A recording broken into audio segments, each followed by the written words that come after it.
வணக்கம். இன்றைக்கு நாங்கள் இந்த வீடியோவில் கத்தரிக்காய் போட்டு கருவாட்டு குழம்பு அப்படி வைக்கிறோன்னு சொல்லி பார்க்க போகிறோம்.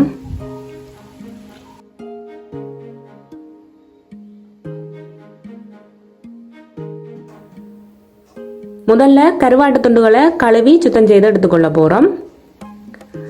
நாங்கள் இன்றைக்கு கட்டாப்பற கருவாடு தான் எடுத்துருக்கிறோம் சமைக்கிறதுக்கு.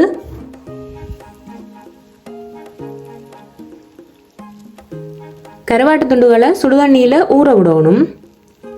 அப்படி கொஞ்ச நேரம் சுடுதண்ணியில் ஊற விட்டு எடுத்தால் தான் இந்த தோலை உரிக்கும் போது இலகுவாக உறிஞ்சி வரும். அது மட்டும் இல்லாமல் கருவாட்டில் உப்புத்தன்மை கூடியாக இருக்கும். இப்படி சுடுதண்ணியில் ஊற விடுறதால உப்புத்தன்மையும் குறைஞ்சி வரும்.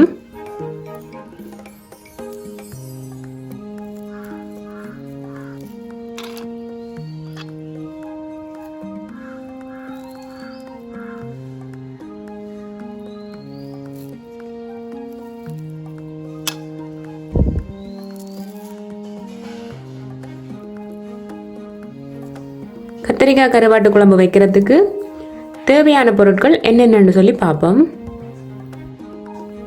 கழுவி சுத்தம் செய்து எடுத்துக்கொண்ட கருவாடு, கத்தரிக்காய், தேங்காய் பால், வெங்காயம், வெந்தயம், யாழ்ப்பாண கறிமிளகாய் தூள், உப்பு, அதோட கருவேப்பிலை. இப்போ குழம்பு வைக்கிறதுக்கு முதல்ல ஒரு பாத்திரத்தில் வெட்டி வச்சிருக்கிற கத்தரிக்காய், சுத்தம் செய்து வச்சிருக்கிற கருவாட்டு துண்டுகள், அதோட வெங்காயம், வெந்தயம், கருவேப்பிலை, தேவையான அளவு உப்பு, யாழ்ப்பாண கறிமிளகாய் தூள், அதோட தேங்காய் பால் எல்லாத்தையும் சேர்த்துக்கொள்கிறோம். உப்பை பார்த்து அளவாக சேர்த்துக்கொள்ளணும். கருவாட்டில் ஏற்கனவே உப்பு இருக்கிறதால நாங்கள் குறைவாக சேர்த்துக்கொள்ளணும். இப்போ இதை எல்லாத்தையும் சேர்த்து நல்லா கலந்து விட்டுட்டு அடுப்பில் வச்சு ஒரு கொதி வர மட்டும் மூடி விட போகிறோம்.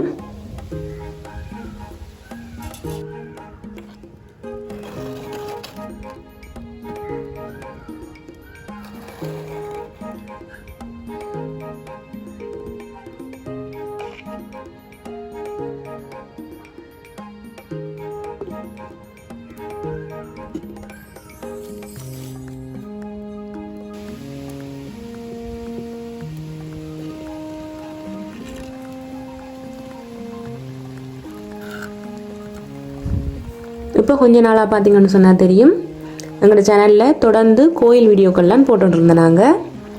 ஏன்னு சொன்னால் எங்களோட ஊர் கோயில்கள் எல்லாம் திருவிழா நடந்தது. அதால் கோயில் வீடியோக்களை எடுத்து போட்டிருந்தேன். இனி வழமை போல் தொடர்ந்து சமையல் வீடியோக்கள் போடுவோம். அது மட்டும் இல்லாமல் கோயில் மேளச்சமா வீடியோக்களும் இருக்குது. இடைக்கிட நாங்கள் அதுவும் போடுவோம், பார்த்துக்கொள்ளுங்க.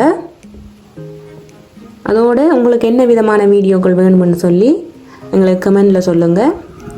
எங்களால் முடிஞ்ச அளவுக்கு நாங்கள் அதை பதிவிடுறோம்.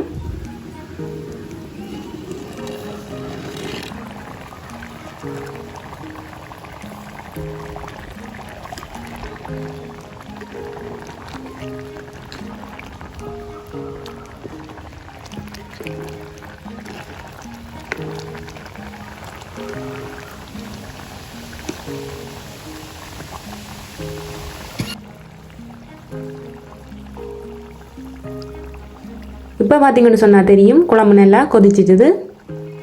இனி நாங்கள் மூடியை துறந்தே விடணும். அப்போ தான் குழம்பு நல்லா வற்றி வரும்.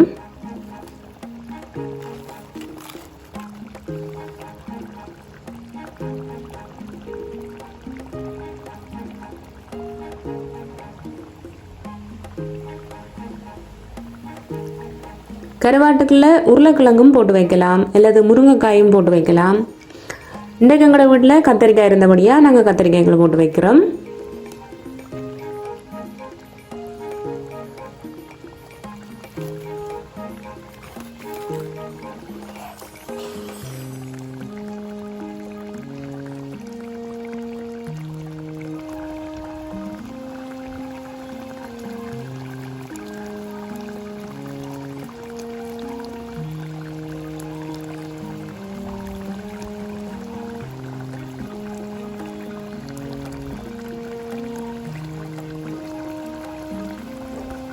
இப்போ பார்த்தீங்கன்னு சொன்னால் தெரியும் குழம்பு நல்லா வற்றி வந்துட்டுது. இனி நாங்கள் இதை இறக்கி கொள்ளலாம். இன்றைக்கு எங்களோட வீட்டில் மதிய சாப்பாட்டுக்கு கருவாட்டுக்குள்ள கத்தரிக்காய் போட்டு வச்சுருந்தேன். நாங்கள் இதே போல் நீங்களும் ட்ரை பண்ணி பார்த்துட்டு அது எப்படி வந்தோன்னு சொல்லி எங்களுக்கு கமெண்ட்டில் சொல்லுங்கள். இதே போல் மேலும் பல வீடியோக்களுக்கு எங்களோட சேனலை சப்ஸ்கிரைப் பண்ணி லைக் பண்ணி ஷேர் பண்ணுங்கள். நன்றி.